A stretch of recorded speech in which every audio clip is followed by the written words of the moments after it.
છેલ્લા 3 મહિનાથી પીવાનું પાણી પૈસાથી ખરીદવા માટે લોકો મજબૂર બન્યા છે। લોકોના ઘરોના ગટરની દુર્ગંધવાળું પાણી આવતા લોકો ત્રાહિમામ પોકારી ઉઠ્યા છે। રાંદેર બોકડ ફળિયા કુરેશી સ્ટ્રીટ ખાતકીવાડ અને છાછા સ્ટ્રીટ લીમડાઓલી વખારોલી મંસૂર ગલી મોદન ગલી બાબુ ગલી જસુલ ગલી મોચીવાડ નગીના લાઇન 5 બત્તી 3 બત્તી સુથારવાડ મુલ્લા રોડ પાછલી ઓલી વરિયાઓલી સિવાયના રાંદેર ગામતળના અન્ય વિસ્તારો જ્યાં પાણી ગટરયુક્ત આવે છે। સમગ્ર વિસ્તારના લોકો છેલ્લા 3 મહિનાથી પીવાનું પાણી પૈસાથી ખરીદવા મજબૂર બન્યા છે।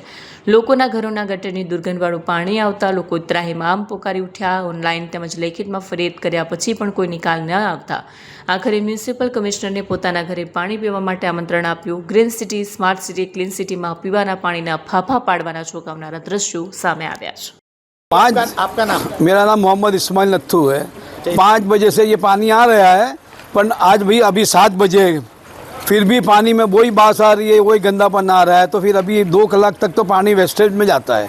जब पानी वेस्टेज में जाता है तो सही है, लेकिन आप मीटर लगाओगे तो मीटर के अंदर ये इतना 2 कलाक का तो हमारा ही पानी पैसा जाएगा ना। इसकी जवाबदारी कौन लेगा? अच्छा, क्या कहोगे कमिश्नर साहब से? कमिश्नर साहब से यही कहना है कि ये पूरा लाइन चेक करो और पूरे रांदेर का ये प्रॉब्लम है और हमारा तो कई सालों से ये प्रॉब्लम है कि गटर में से पानी आता है। ये आपनो परिचय ने कया विસ્તારમાં શું સમસ્યા છે? मैं रांदेर विસ્તારનો રહેવાસી છું। હાલમાં આપણે એક ખાટકીવાડ વિસ્તારમાં ઊભા છીએ અને છેલ્લા 3 મહિનાથી ખાટકીવાડ છે, બોકડ સ્ટ્રીટ છે, છાછા મોલ્લા છે, તાયવાડા છે, 5 બત્તી છે, 3 બત્તી છે, આવા બાબુ ગલી છે, આવા તમામ વિસ્તારોની અંદર પાણીની સમસ્યાથી લોકો ત્રાહિમામ થયા છે। ડ્રેનેજયુક્ત પાણી પીવા માટે મજબૂર થયા છે અને એ પાણી પી શકાય એવી હાલતમાં પણ નથી। કલાક 2 કલાક સુધી પાણી જવા બાદ પણ એ પાણી ખોટું અને ગંદુ આવે છે। ઓનલાઈન તમામ ફરિયાદો લગભગ આજ સુધી 201 ફરિયાદો કરી હશે, છતાંય સુરત મહાનગરપાલિકાના તંત્રના અધિકારીઓને કોઈ ધૂળ ઝટકાતી નથી, એ લોકો કામ કરતા નથી। સુરત મહાનગરપાલિકાના કમિશનર શ્રી નાગરાજનભાઈને હું વિનંતી કરીશ કે તમે એકવાર રાંદેરમાં આવો, રાંદેરમાં તમે પધારો, તમને આ પાણી આ ડ્રેનેજયુક્ત પાણી છે તમે પી શકતા હો તો તમે પીને બતાવો, કારણ કે તમને પણ ખબર છે કે અહીંના લોકો કેવી રીતે ત્રાહિમામ થયા છે અને પાણી પીવા માટે મજબૂર થયા છે। નાના મોટા બુઢા તમામ લોકો આ પાણીથી ત્રાહિમામ થઈ ગયા છે, લોકોને બીમારી થઈ છે। એના માટે જવાબદાર કોણ? કયા કયા અધિકારીઓને આની વિશે રજૂઆત કરી છે? સુરત મહાનગરપાલિકાની ઓનલાઈન ફરિયાદની જે એપ છે એના પરથી ફરિયાદ કરવામાં આવે છે।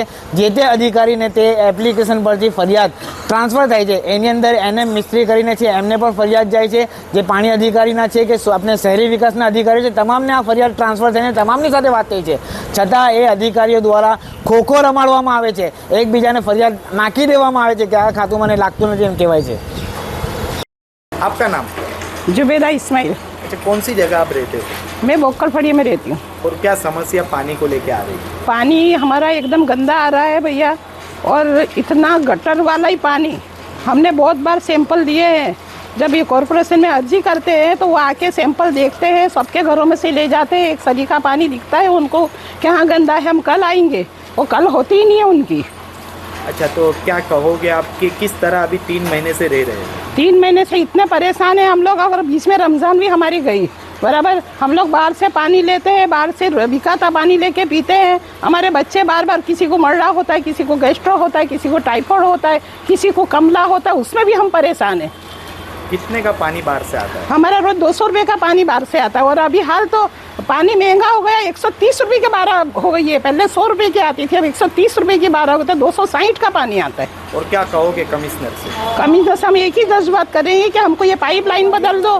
हो सकता है कि पाइपलाइन बहुत जूनी है, उसके लिए कहीं ना कहीं मिस्टेक हो गई होगी, तो हमको तात्कालिक पाइपलाइन बदल दो और इसका निकाल लो हमारा।